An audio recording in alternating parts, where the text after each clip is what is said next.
Hi, my name is Jim Blessing. I'm a member of New York State Snowmobile Association and a New York State Certified Snowmobile Safety Instructor. I'm here with my friend Dominic Jacangelo, who's the Executive Director of NYSA, as well as a safety instructor. We'd like to spend a few minutes talking to you about how to get your snowmobile unstuck should you get stuck. Probably the first thing to remember is always ride the trails. Stay on marked trails, and that way there's less chance of getting stuck because they're usually groomed and packed. Second, we always recommend you ride with at least one or two other riders. Should you get stuck, it's a lot easier to get your sled unstuck.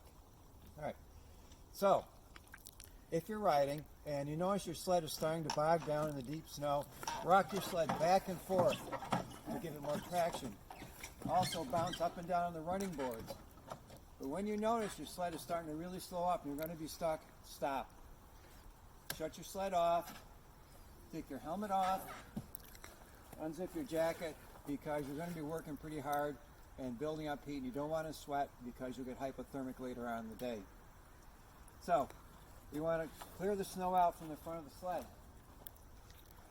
If you have a collapsible shovel like this, it makes it a lot easier. But if you don't, you're going to be stuck just using your hands, clearing the snow out. Get as much out as you can and then stomp down the path so that once your sled gets moving, it'll have some firm traction as you keep moving. Come to the side of your sled, clear the snow away. You want to get down as far as you can, pick up the back of the sled, move it over on the space that you've cleared.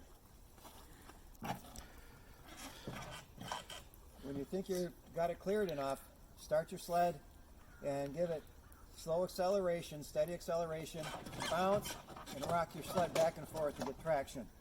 Hopefully you've done enough to get it moving. Now if you have friends with you, it makes it much, much easier. A friend on each side, and as you accelerate, they pull from the side. Never stand in front of the sled and pull when they're accelerating. Once your sled gets going, keep going until you hit a firm trail, and you can then shut your sled off and get your helmet on and get ready to ride again.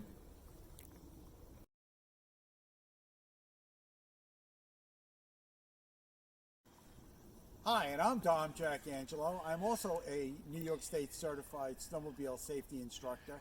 And just a couple of other points about getting stuck or not getting stuck. I want to show you first this sled. This is a 2008 Dragon.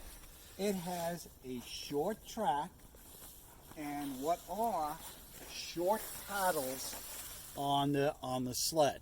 This sled has a 122-inch track, and now I'm going to show you another sled, which is a more modern sled, but it's also a sled that has a 136-inch track, but it also has a different track itself.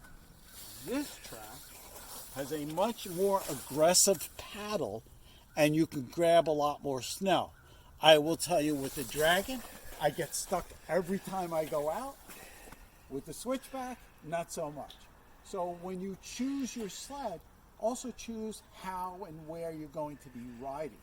Don't buy a sled because your friend says, "Oh, I'll buy this one. It's the world's greatest." It could be the world's greatest for good, hard-packed trails, but if you do any riding in deep snow, even on trails, a short track isn't going to do it for you. So once again, think about the track and think about the sled you're riding for where you're riding.